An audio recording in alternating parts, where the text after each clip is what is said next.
Now today I'm absolutely thrilled to be introducing my guest, 6-time Grammy winner, 28-time Grammy nominee, 2-time Oscar nominee, composer, arranger, and producer, Jorge Calandrelli. Incredibly prolific, Calandrelli has arranged, produced, and composed for artists such as Tony Bennett, Lady Gaga, Céline Dion, Madonna, Yo-Yo Ma, Elton John, Michael Bublé, Quincy Jones, Sting, Paul McCartney, Shakira, to name a few. Particularly his celebrated 30-year association with Tony Bennett has yielded 13 albums, 6 Grammy nominations, and 2 Grammy Awards.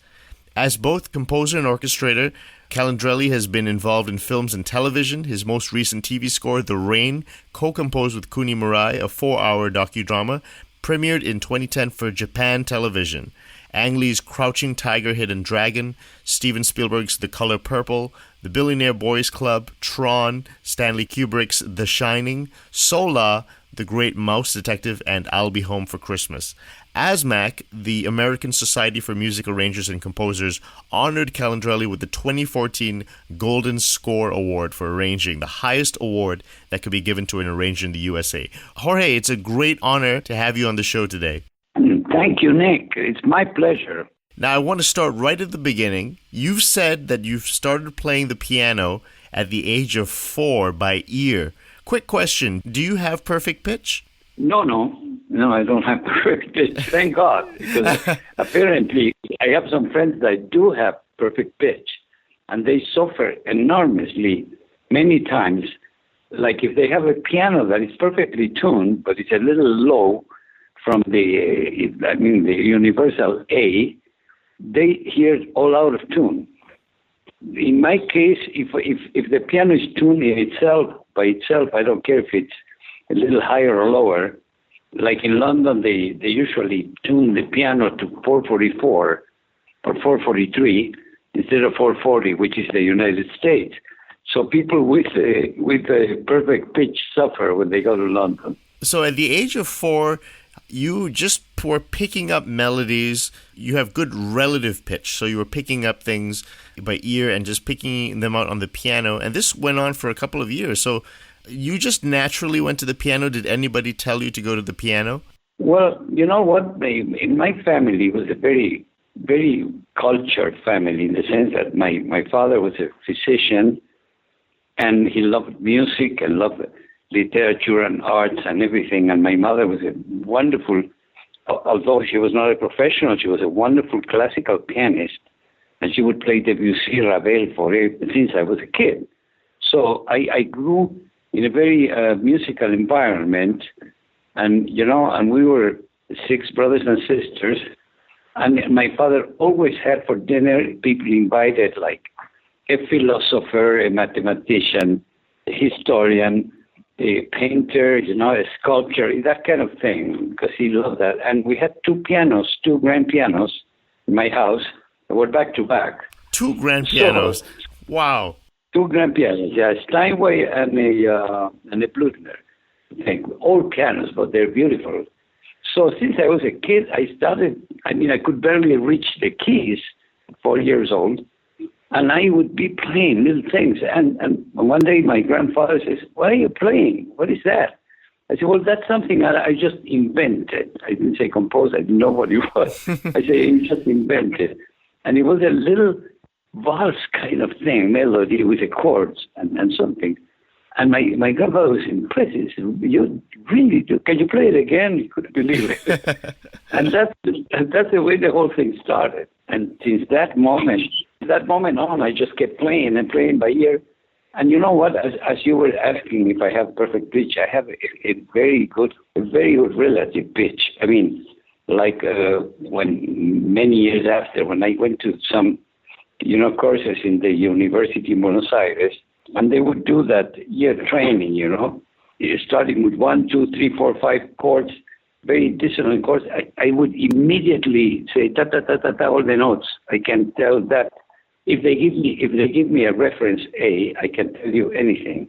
When you turned to the age of 8, you started having formal lessons, and you said your teacher started to teach you the classics, Bach, Beethoven, Mozart, and did you do Czerny and Hanon? Not that much.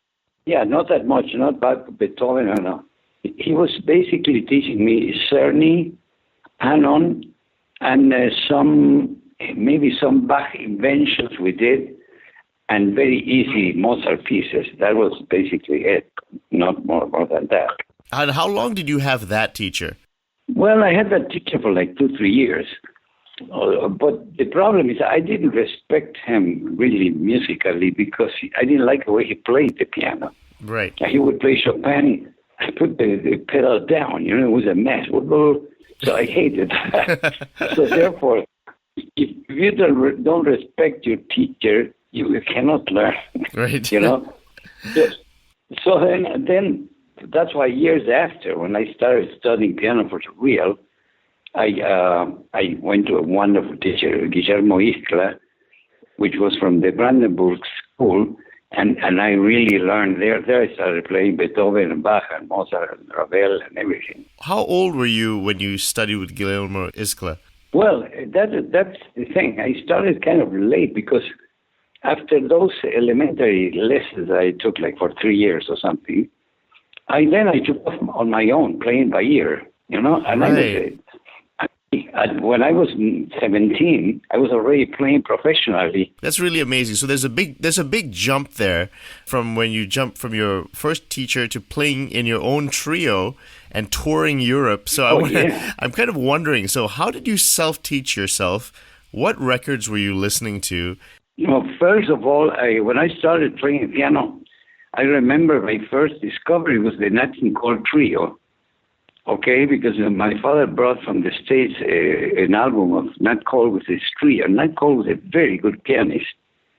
So I fell in love with Nat Cole, and from there on, then I discovered Errol Gardner and Oscar Peterson and Bill Evans, all those guys. I mean, the real good ones. So I started learning from modern jazz.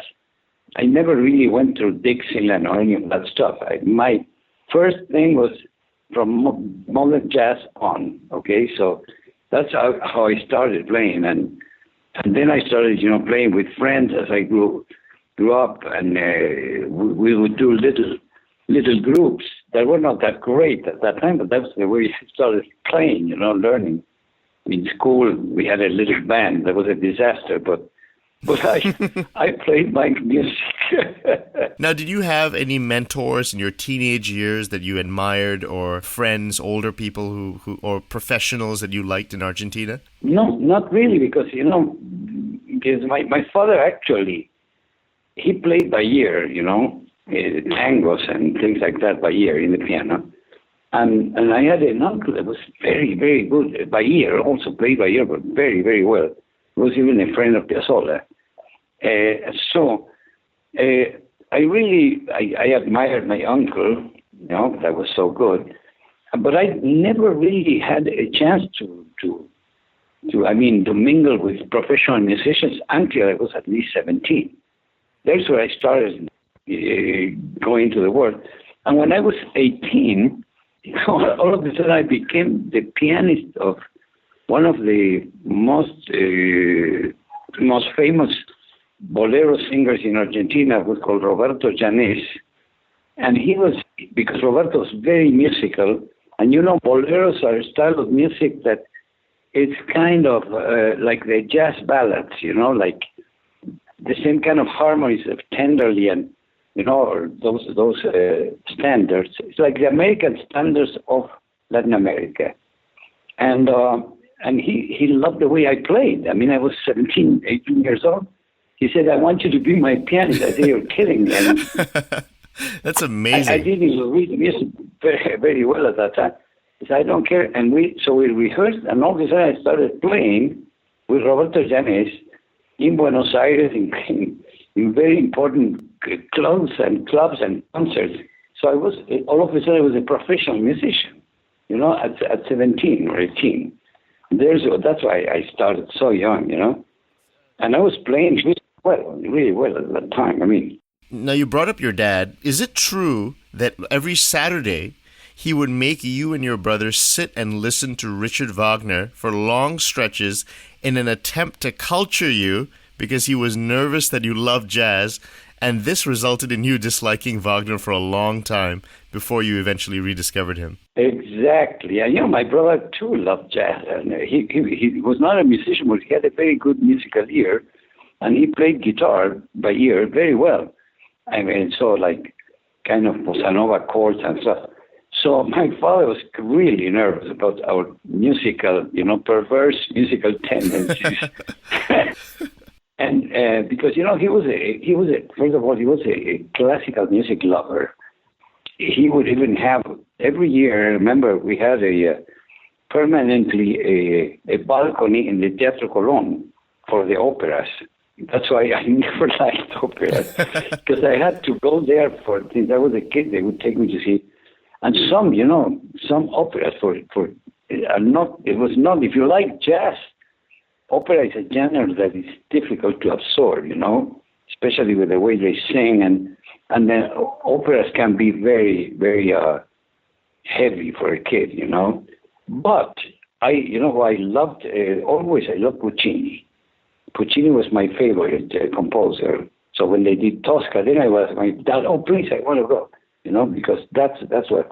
But then, because he was a Wagnerian, he decided that to make us cultured people, me and my brother, which is a little older than me, he said, okay, you guys, we used to get a weekly, allowance. I don't remember at that time. I think it was 1 peso or something like that. Okay. With 1 peso, you could do so many things. We could go to the cinema that cost 25 cents. We can go have a pizza, or whatever, wow. for another 25 cents, and buy Coca-Cola. With $1, 1 peso, at that time in Argentina, you could do the whole day doing things. So he would give us 1 peso every Saturday. But then before that, he decided, okay, you know what, from now on, before you get your allowance, you have to sit, and I'm going to play you 1 act of Wagner.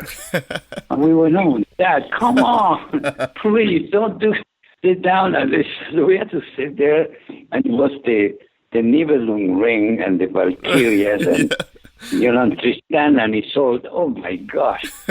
So I really didn't. I kind of I never liked Wagner until I was much older, when I kind of rediscovered him, because he's a great composer.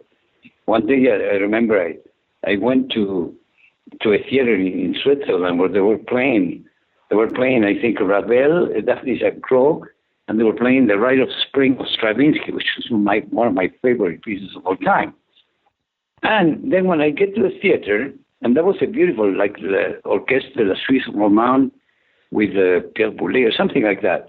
Very, very important, and a great theater in Geneva. So then what happened is that the moment I got there, I looked at the program, and I said, oh, no, it opened with the Meister Singers from Wagner. And I said to myself, oh, my God. Okay, so reluctantly I accepted. And then what happened was a miracle. The moment that the thing started playing, and those were one of the pieces that my dad used to impose to us, Yep. When the moment the thing started playing, I all of a sudden got the message of Wagner, and I started getting into it, and I loved it. And it was so impressive. That's a great piece, the Meister Singers. And at the end, right after that came Ravel, which I thought it was going to be great, and it sounded kind of poor, almost, in comparison to Wagner. Can you believe that? So that changed all my perspective, and I said, wait a minute, what's going on here? Of course, I love Daphne Clon anyway, and Ravel, Debussy, and The Rite of Spring was spectacular. But the most impressive thing was that all of a sudden I discovered Wagner. At that time, I must have been 21 years old or something like that. So you see, in life, sometimes you've got to discover things on your own rather than do what your dad is telling you to do. Now, you said you had a family of six siblings, is that right? Yeah. Now, you organized your brothers and sisters into a vocal quartet, and you learned to sing four-part arrangements. I was the youngest. the youngest of 2 brothers and 4 sisters. Okay? So I was the youngest of all. Can you believe that? And they're all well and living and healthy, thank God, today. No? Anyway, so that was a big family. But it was very interesting because my dad also, when a famous tenor, classical tenor or something would arrive and play in the Teatro Colón, he would invite him at home for a dinner. And same thing, I remember a very famous cellist. I don't know I think it was Piatigorsky. He invited home. So he would do those musical things on Sundays usually. And and we had, very important musicians coming to the house. And the funny thing is that he didn't want me to be a musician. That was the main issue. He wanted me to be a lawyer or a doctor or any, like you would say, any serious, in quotes, serious profession. Not musicians were not considered serious. And one day, actually, one of those dinners, a very famous Argentine composer, Carlos López Buchardo, came to dinner, and after dinner, my dad said, hey, I was already probably 16 or something. He says, hey, play that little thing you composed the other day, that little thing, And I sat at the piano, I played something I had composed that was really contemporary and amazing, and the harmonies, and López Buchardo was shocked. He couldn't believe it. He says, my God. Can you play it again? Because he couldn't believe that I was doing that. He says, did you compose that? I said, yeah. Did you write it down? No. I said, I don't write music. I just played it. I remember it. So he had me play it again a couple of times. And then after that, he said to my dad, well, listen, your son has to come on Monday to the conservatoire because I want to give him a grant for life. I mean, he has a talent that I haven't seen in He went on and on. My dad said, you know what, Carlos, thank you so much, but I want Jorge to be a musician. I want him to be an architect or engineer or something. So he didn't give me, and they were giving me, he was offering me a grant for free to study. So I didn't go to the conservatoire. That's why when I really decided I realized that I wanted to be a good musician, and Astor Piazzolla, but that's another story. But that's why when I was about 22 and I came back from Europe, there's where I started seriously studying. And then I studied, I was like 32 for 10 years, and I studied everything I hadn't studied before. Everything, piano, composition, counterpoint, field, form, composition, etc. Jorge, was the first book that you read on music, was that Russell Garcia's book on arranging? Yeah, well, that was when I was in Europe, when I was already working in Europe professionally with my quintet. He came to my hand. I bought I remember in Maison Genève, which is a music house in Switzerland.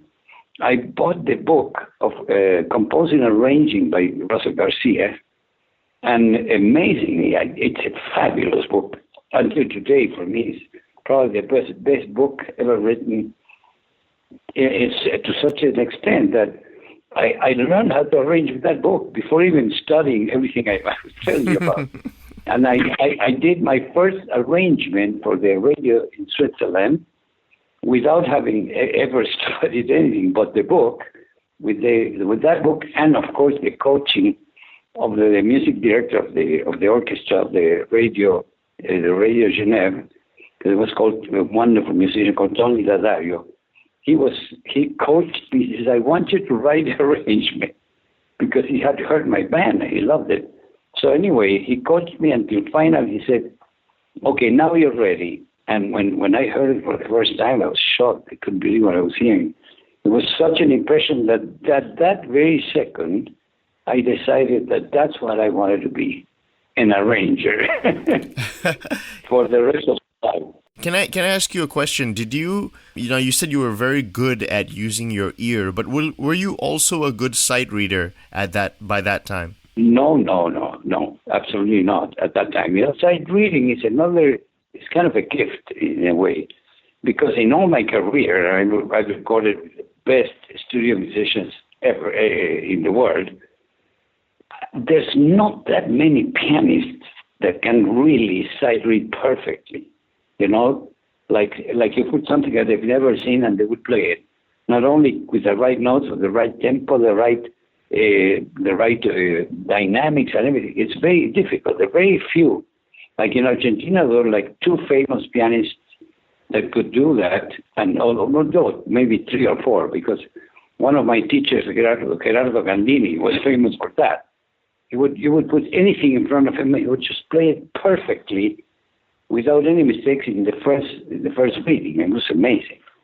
So there's not many people like that.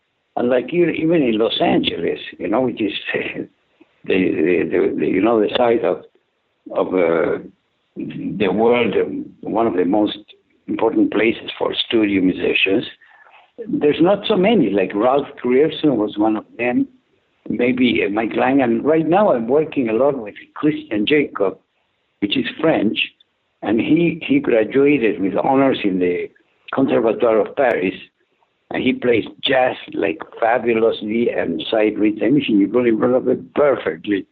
So he's one of those. So I wasn't none of that. I mean, I was not good reading and sight reading at all. But with the years, when I started studying piano, I worked on that, and I got to a point where I'm pretty good. But I'm not like a studio musician that just sit and concentrate and boom, play that.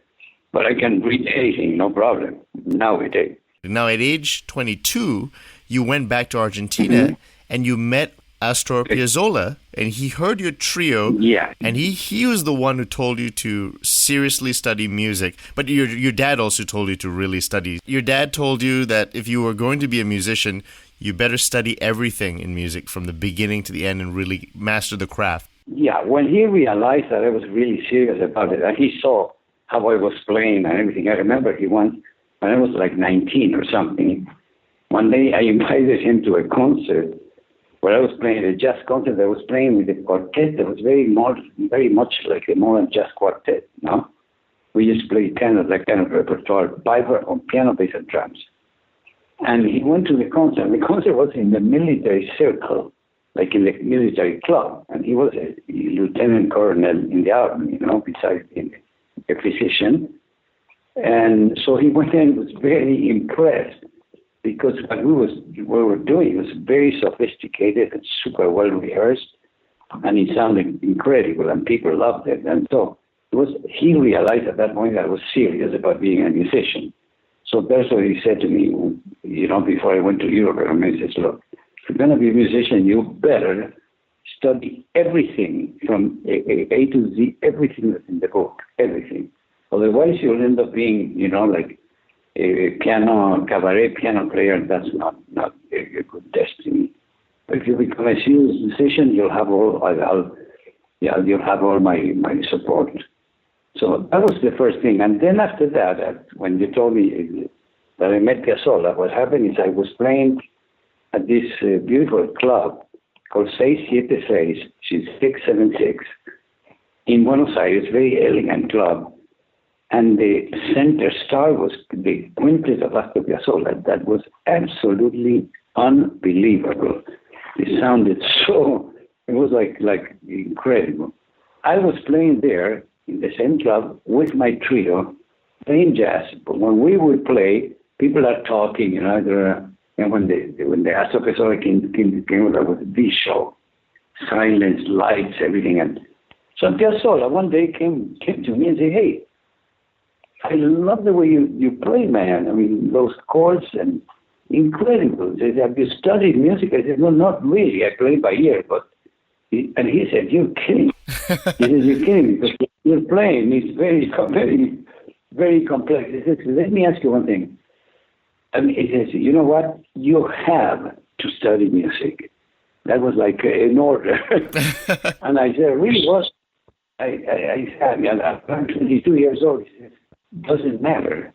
I'm already 55 and I'm still studying, he said, or something like that, or 45, I don't remember his age. So anyway, at that point he said, well, listen, I'm going to call Carlos Guastavino, fantastic composer, which is a very, very talented composer from Argentina. And he said, I'm going to call him so that you can start on Monday. You have to start taking lessons, private lessons with him. So to make a long story short, I met with Guastavino, who was an incredible musician and person. And I studied with Guastavino for 2 years, harmony, counterpoint, and fugue. 2 years, classical harmony, counterpoint. And it was so important that is up until today that when I'm writing, I'm using the principles that Guastavino taught me at that time, believe it or not. For the counterpoint and the harmony, what textbooks was he using, or what kind of method was he using? But no method. He was just teaching me himself. He would give me the exercises.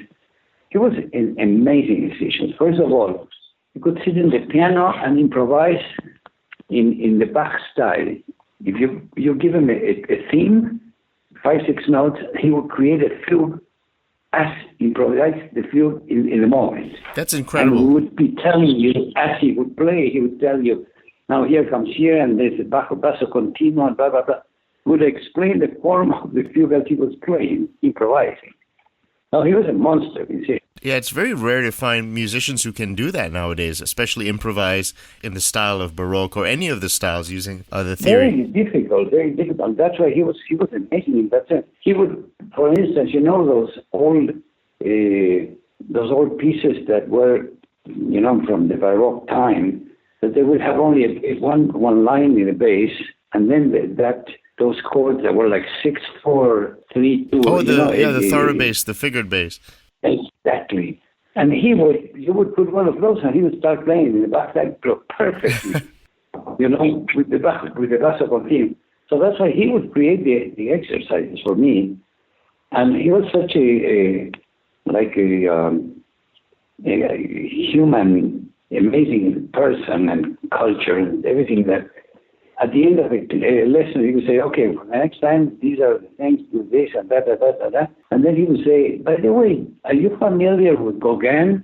He said, well, yeah, I've seen some things. He would go grab a book from his, he had a huge library, grab a book of Gauguin, give it to me, like Noah, for instance, give it to me and say, okay, for the next class, I want you to read this book and familiarize with this fantastic artist from the from the movement from Paris, blah, blah, blah. And he did that with Gauguin, Renoir, Monet, Manet, you name it. That is a cultured man. He and then not only that, with books. Are you familiar with Kafka, Frank Kafka? No, not really. He says, okay, for next class, boom, he would give me The Castle of Kafka, things like that. That is amazing. That's a real full teacher in every sense. Exactly. He was like a Renaissance person, and his idea of being a good musician was not just being a good musician. It was you have to know everything else regarding the art. You have to read poetry, books, knowing art, and he helped me a lot, and I became a lover of all those arts after, with the years. What did he think of your jazz playing? Because you were improvising yourself, listening to all the records. The funny thing is that I was the student, and he was the teacher. I don't think he ever heard me play jazz. I don't think. I did actually once improvise some things, and he was impressed. Oh my gosh, you can improvise. I said, yeah, well, I play with my trio. I told him, and he never heard me play. He said, oh, sometimes happens, that you're teaching somebody, you know what they're doing. Now, you also studied composition with composer Roberto García Morillo, right? Could you talk about that experience? Yeah, correct. Morillo was after I finished with studying 2 years with Guastavino, I went to Clare Fischer. That was a Jewish German exiled that had escaped from Second World War. I was in Argentina. He was a very accomplished musician, and I studied altered harmony with him. The only thing, and that was kind of a nightmare because he was so German that he forced me to do things that I would have never ever done unless somebody would force me to do it. Like you would do a whole exercise of altered harmony, and once he said, okay, this is very good. Now For the next class, transpose it half a step up, for instance. Oh my gosh! I said, you're kidding. No. So you have to do that, otherwise you would never do, Right. And that helped me a lot too, because when you do the professional work, you realize that sometimes you have to have an enormous amount of patience in order to do the job, whatever job is required at that time. So those things were all good. And after that, I went to Garcia Morillo, which is a fabulous composer. And with Garcia Morillo happened something funny. The same thing, he didn't know that I played the piano. He didn't know anything. At that time, I was already arranging and conducting professionally in Buenos Aires, And he didn't know that. He thought I was a student, like any other student. I was probably at that time maybe 26 or 27. And one day, I had an artist that was supposed to perform in this huge festival in Argentina. We had a full orchestra, with rhythm section, strings, big band, the whole thing. And it was like a pop contest, the OTI Festival. And there were a lot of artists from other countries that would come, and I was giving a guy from, I don't know, Venezuela or something like that. That was a pop singer, and I was supposed to write the arrangement. Different arrangers would write the arrangement and then conduct the show. And you know what happened? Since I had at that time for me to have a big orchestra like that, it was not a common thing. So I said, hey, I'm going to write something really beautiful. So the tune that I was supposed to arrange is very silly. I mean, the guy was not even a great singer.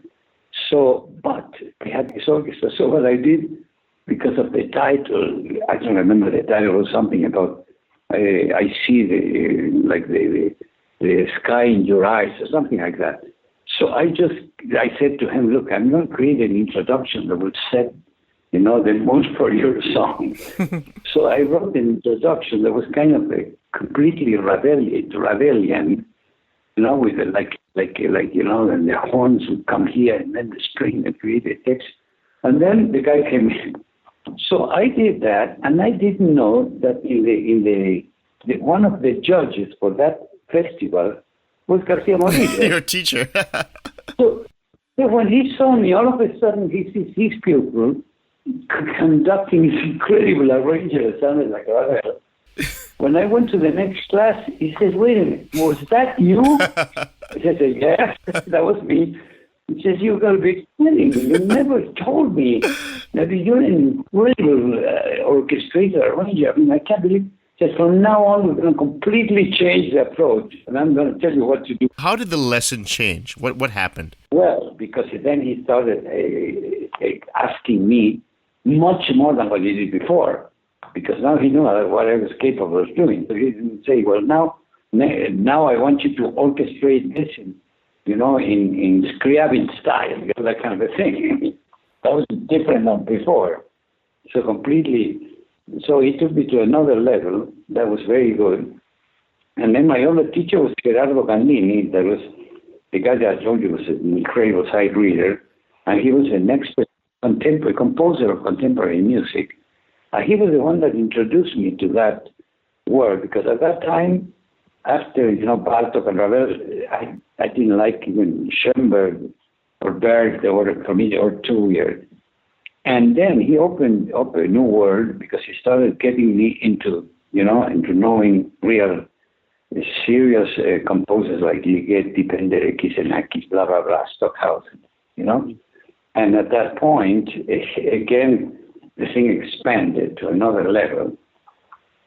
So anyway, that was basically, and by that time I was already almost 30, and I was already working full-time as an arranger, conductor, composing also. I had already composed my first movie music in Argentina, so that was the way it worked. I mean, could you talk about when you went to L.A. in 1968 and met Clare Fischer, and you said it changed your harmonic conception completely, and he said you heard him playing with the 6 saxophones, you were impressed by his harmonies, but you had been studying up to then. What was he doing that changed your concept? Well, first of all, you know how I met Clare? I met Clare in Buenos Aires, like in 1967. That was a year before I came to Los Angeles for the first time.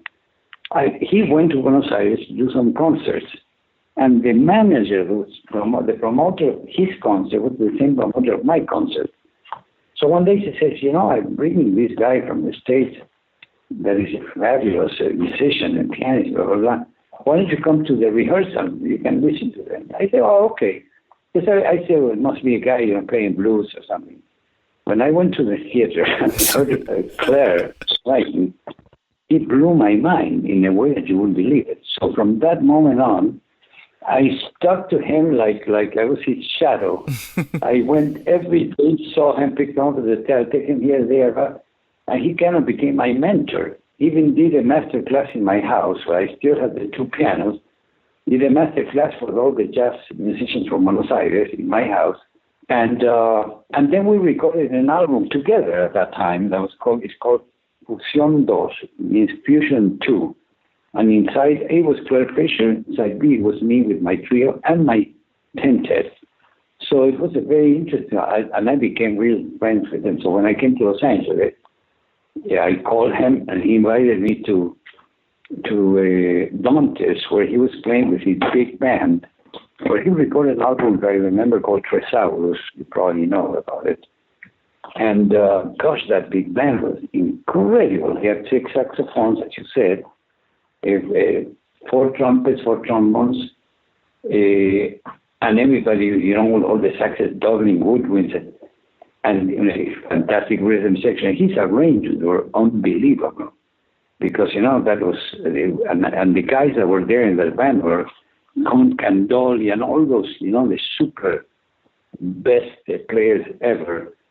And I could not believe that encounter with Clare in Los Angeles changed my life too.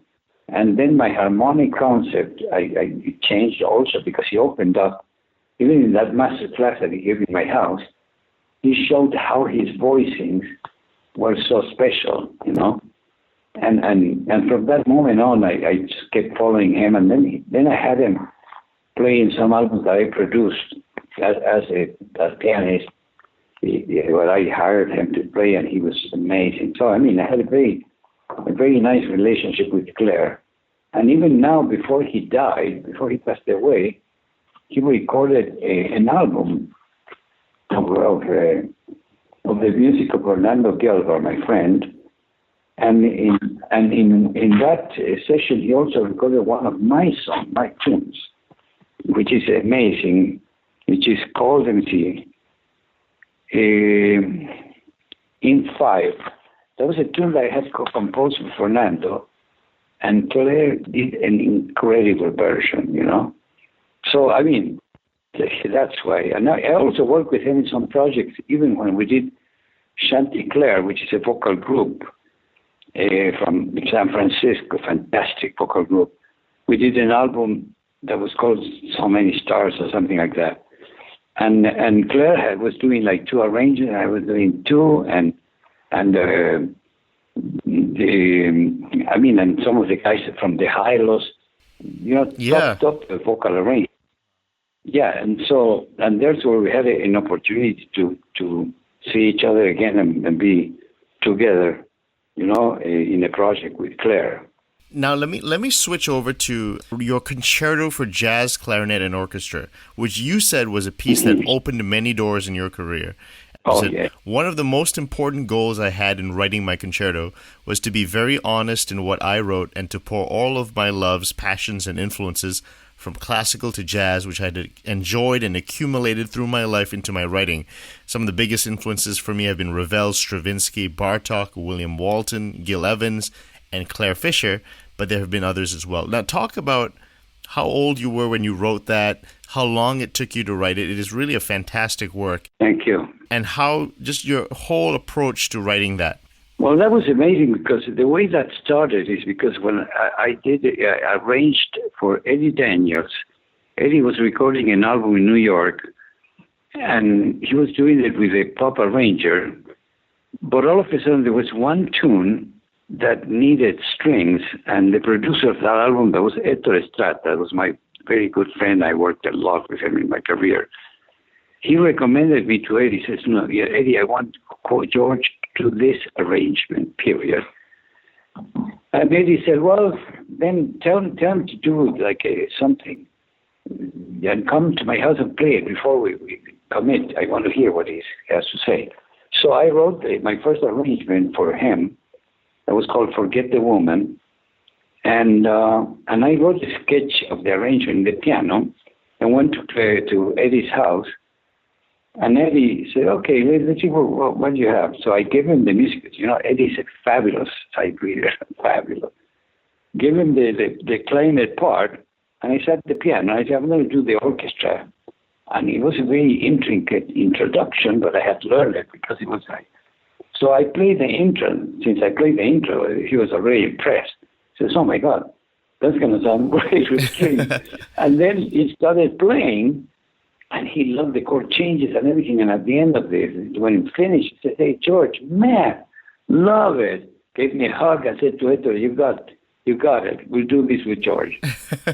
That was my first arrangement for Eddie Daniels. And that was my first Grammy nomination because that arrangement was the only one that got nominated in the album, Best Instrumental Arrangement. And one of the guys that had voted for that was in the committee of arrangers, was Jack Elliott.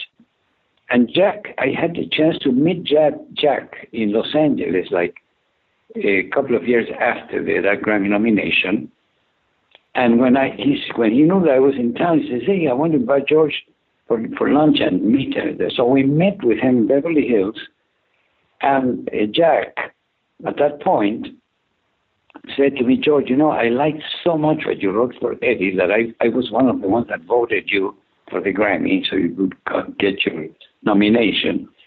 But I would like to ask you, would you like to write a concerto for Eddie, like a big piece, a movement piece or something like that, 20-some minutes?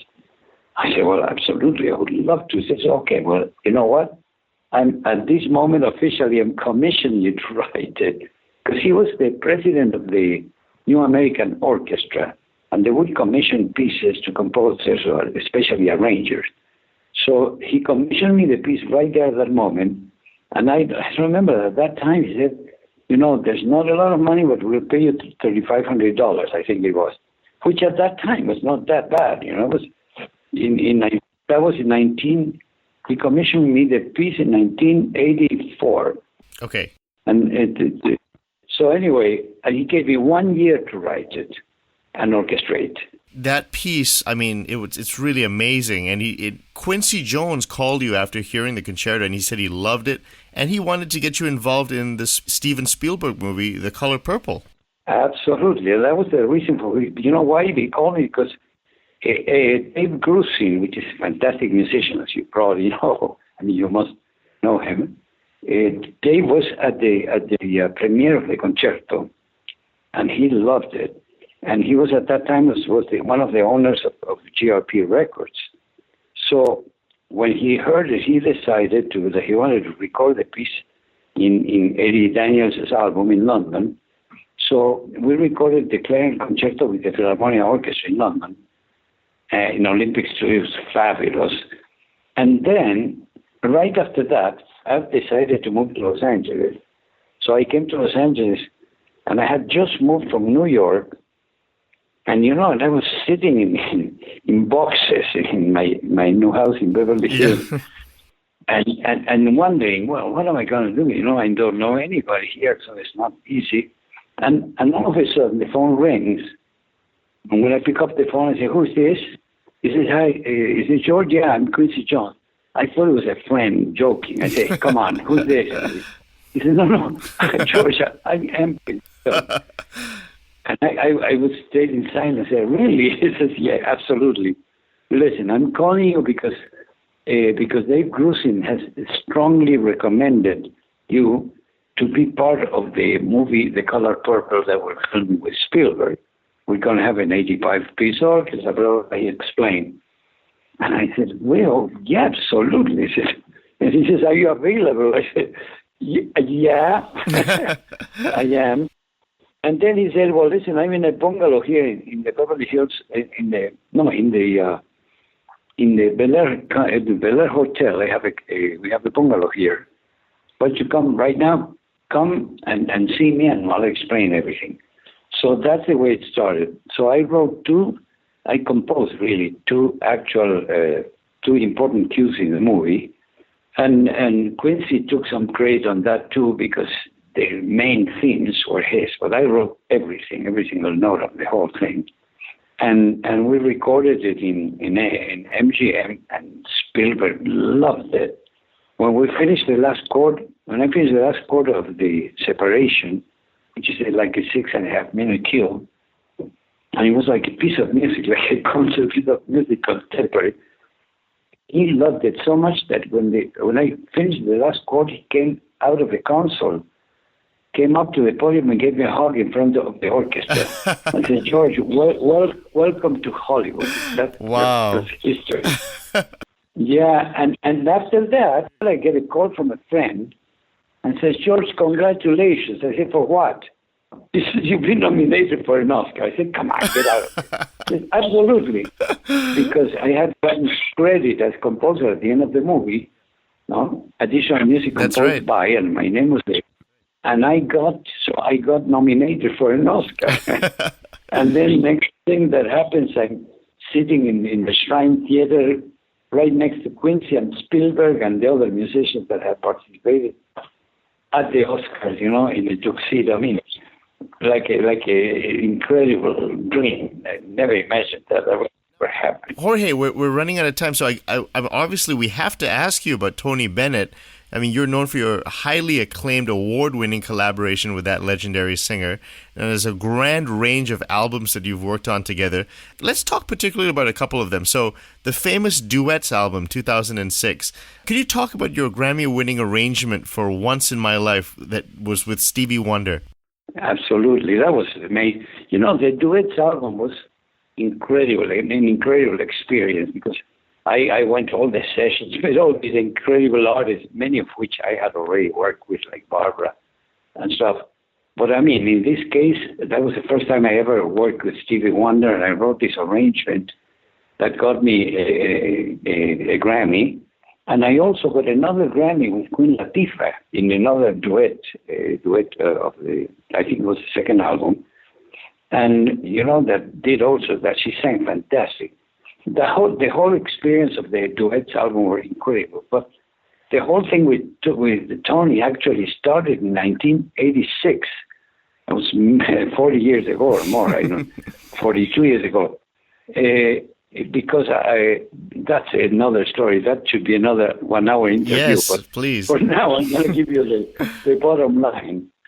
One of the first most important jobs I got when I came from Argentina. I came from Argentina in 1978, and in 1986, I was recording in London with Tony Bennett the album The Art of Excellence. And it was and he even recorded one of my songs called When Love Was All We Had, that I had composed in Argentina 10 years before, with thinking, that would be great for Tony Bennett, but never imagining that was going to happen. And all of a sudden, I find myself conducting this incredible orchestra in London, Tony in an acrylic booth, and with Ralph Sharon and the trio. And that was like, I was pinching myself saying, is that true? What's happening here? and Tony liked it so much that from that moment on, I ended up doing 13 albums with him and conducting live in England, New York, Los Angeles, Washington, many places, conducting for him. And he's a wonderful musician, artist, and a friend. And my last job with him was about, I could say, a year and a half ago or something, very recently. Tony was turning 90 at that time, and we did the tour with Lady Gaga and him, and did the Royal Albert Hall, the Lincoln Center in New York, the Rita City Music Hall, Fantasia Theater in Los Angeles, and Hollywood Bowl, etc., And that was a magnificent experience too. Very happy to have been part of that. Can you describe your relationship with Tony? You guys have worked together for, like you've said, 40 years. Talk about your personal relationship with him. Very good, very good. Tony loves art to start with. So he would like, when we were in New York, he would one day call me and say, "Hey George, you know what? You want to go to the Frick collection? I want you to come. I want to show you some of my favorite paintings." I said, "Yeah, absolutely." So he would send me a limo, a stretch limo to pick me up, and we would go both to the Frick, And the moment we arrived there to the Frick collection, the moment Tony entered the place, 2 seconds after, the curator of the museum who was there, we welcomed him and doing a special, like a special tour of the museum, showing each and one of the paintings and everything. So with Tony, we did that. He also, like, we were in Washington one day. He said, "I want you to take you to the Library of Congress." So we ended up going to the Library of Congress with him. And we were, as soon as we arrived, there were those preppy guys, in ties. Yeah. And they took us there through halls and halls. And then they said, Tony, what any painter you would like to see? He says, "Well, I love Cerulla." He likes it's a painter from Spain, Cerulla, that he loves. And he says, and I love, Renoir, Manet, blah, blah, so the Impressionists from France. They took him there and they opened the thing and they had the originals of all those painters. And then he said, "What about the maestro? He's a musician." And the guy said, "Absolutely. Would you? Is there any favorite musician you would like to see the original score?" I said, "Well, yeah, I love Stravinsky." I said, "Stravinsky, Ravel, and Barber, Samuel Barber, American composer." They took me there, and all of a sudden the guy opens up, takes out a huge thing, and it was the manuscript, original manuscript, a score of the Rite of Spring written by Stravinsky. I almost fell in the floor. So you know why? Because they have everything in the Library of Congress. Is the most amazing place in the world, So anyway, with Tony, we used to share that kind of adventures, and he's a real friend. Another day he would call me and say, "Let's go to the pier and have a cocktail," that kind of thing. Or, "I need to take you to a very special restaurant, which is a restaurant that you have to have reservations made 6 months in advance." And that was Rios, a restaurant that was in the upper west side of New York, almost like in Harlem, and where all the Italian mafia used to go. And he would go there, and they always had a table for him, of course. And people would start clapping. I mean, it was an amazing to be traveling with Tony everywhere was amazing. I mean, and he's a great guy. Real quickly, George, another person that you've collaborated with is the celebrated cello virtuoso Yo-Yo Ma, and you've recorded. Oh my God! And you guys have had a great relationship and recorded. I mean, there was the tango, the music of Astor Piazzolla in 1997, which won the Grammy for Best Classical Crossover. And then there was Obrigado Brazil. Absolutely. Just talk about your relationship with Yo-Yo Ma and just talk about your experience working with him. Well, Yo-Yo is not only a fantastic musician, but he's an adorable man, an adorable person. What happened with Yo-Yo Ma was that Sony Classical, at that moment, was the one that was handling him. They wanted to do some, because he was doing only classical music. They wanted to cross him over, do some. So those were the first album we did, crossover. They called me to do a symphonic tango. Soul of the Tango. Yeah, Soul of the Tango. That was the tango, and that was the music of Astor Piazzolla. And that was such a successful album that album, which was in theory, I thought it was not, in quotes, commercial, because it was very sophisticated, the music and everything, sold in Japan almost 1 million copies. Wow. I got here in my studio, I have a platinum cello that says for Jorge Calandrelli to commemorate the album of Yo-Yo Ma, Soul of the Tango, a double platinum for sales of more than 500 units in Japan. Wow. So in Japan only, at that point, that got almost to 800,000 something. Amazing. Which for an artist for a classical artist is an amazing amount of records. I think Yo-Yo, the most that had sold in his career had been like the Bach suites that sold over 100,000. And all of a sudden, this album, between everything past 1 million copies sold. Okay, so that's why. Then they commissioned me to do 2 other albums, which we did, Obrigado Brasil. I think those are the 2 I did. I did 3 or 2. I did 2, I think. Yeah, Obrigado Brasil and Soul of the Tango. And that was amazing. Talk about your relationship with Yo-Yo. So you know what? The beautiful thing about my relation with Yo-Yo Ma, that Yo-Yo, it's like in Buenos Aires when we were recording the basic tracks of the Soul of the Tango. We were staying at the Plaza Hotel, the Marriott Plaza, beautiful hotel.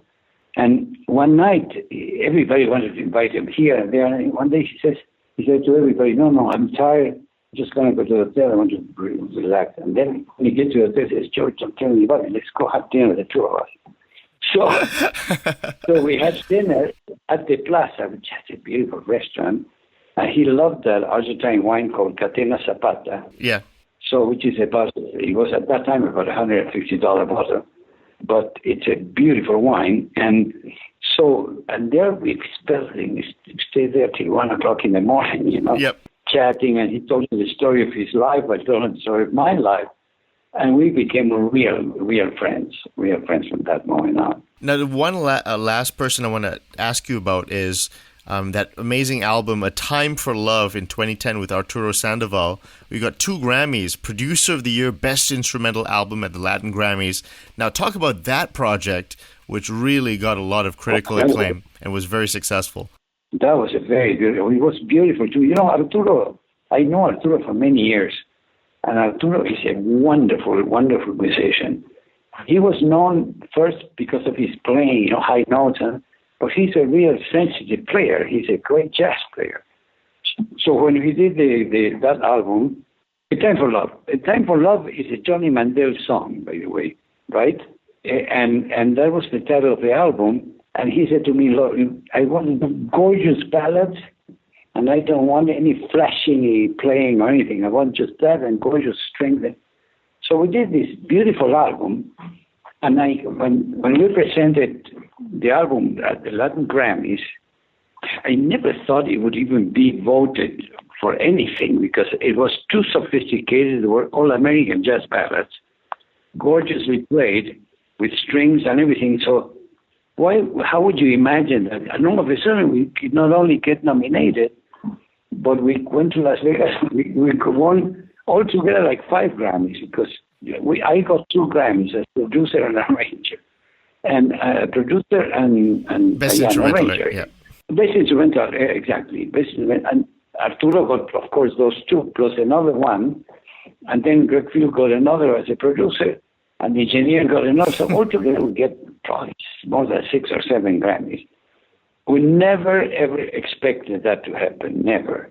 And it was a fantastic experience. We had such a great time in Las Vegas, with them. And, of course, you imagine the amount of bottles of champagne that we celebrated with.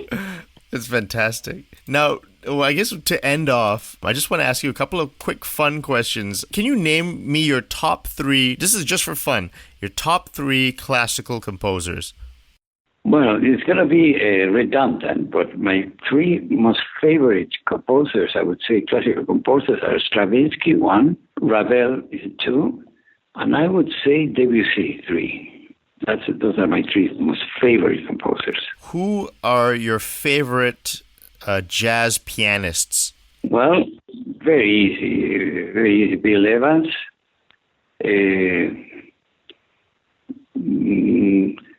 Bill Evans, I would say, there's so many. I'm trying to think of it. My favorites, yeah. Well, Oscar Peterson, of course. And Errol Garner, also, I would say. Those are my 3 favorites. All right, you're a master arranger. Who are your top 3 favorite arrangers? Well, Klaus Ogerman, Johnny Mandel, and Jeremy Lubbock. That's it. Right. Top three contemporary composers. Interesting. Top three contemporary composers. Well, I like. That's a difficult one because, like, Penderecki is one of them. I think it's amazing, his music. I like Ligeti and Stockhausen, I would say. Proudest musical moment, and you've had a lot. Oh, top moments. I see what you mean. Well, it was, I think it would be probably, when I did the Color Purple, that came together with the Clarinet Concerto with Tony Bennett. That would be a highlight of an event that I can remember as amazing. Top three singers that you've worked with. Oh boy, people are gonna get jealous because I worked with so many good singers. That's difficult to say, but you know what? I gotta tell you the truth. For me, the three best singers could be Tony Bennett, Céline Dion, and Barbra Streisand. But there are so many others. I don't want to offend anybody because I worked with so fantastic singers. Everybody in their own style are great. Like from Johnny Mathis to you name it, Whitney Houston, and they're all fantastic. But the ones that I kind of probably had a more special thing was with Tony Bennett, Céline Dion, and Barbra Streisand. So, yeah. What's the best way to get great ears? Well, what I always recommend to the students and stuff is that they have to listen a lot and analyze everything. Automatically when I listen to any piece of music, I'm instantly analyzing what chords are they using, what harmonies, if it's an orchestra, what colors, what instruments are playing. It's like constant analysis, like computer data. Jorge, is there anything that stumps you, or can you actually kind of know everything that you hear? Are you able to analyze pretty much anything? Oh, yes, absolutely. Well, to a certain extent, of course, if you put a Penderecki piece, I will not be able to tell you how the cluster was done, but I can do something very similar. I can get very close to that. Like when I did The Shining, I had to use all those contemporary techniques. I had to do a crash course in contemporary music in order to be able to do that score. What is the advice you can give for a young musician coming up? That's a good one. Well, first advice, I would tell them that everything that they can learn in life, even besides music, it will be useful for their career. Like whatever they have to read, they have to be educated, they have to have manners, learn how to play games like even chess or ping pong or tennis or golf. All of those things are very basic tools for human relations, and they're very important in your career because everything you learn, and languages, they have to learn languages as much as they can. I speak kind of 6, not perfect, but I speak 6. They should learn as much as they can because that helps you enormously in your international career. And regarding music, my first advice is study, and study. That is the most important thing. And if you're playing an instrument like piano, practice a lot of sight reading. It's a very important tool too. Musicians that don't know how to read well, they never have a good career, usually, 99%. But if you're a good sight reader, you have many, many opportunities to do everything in your life, from playing in studio, rehearsing, anything. That funny, at the end of the book of Russell Garcia, he gave a list of all the things that a musician could do, copying and this and rehearsing. And at the end of everything, it says, if you tried all of this and failed, you can always buy a monkey and an organ.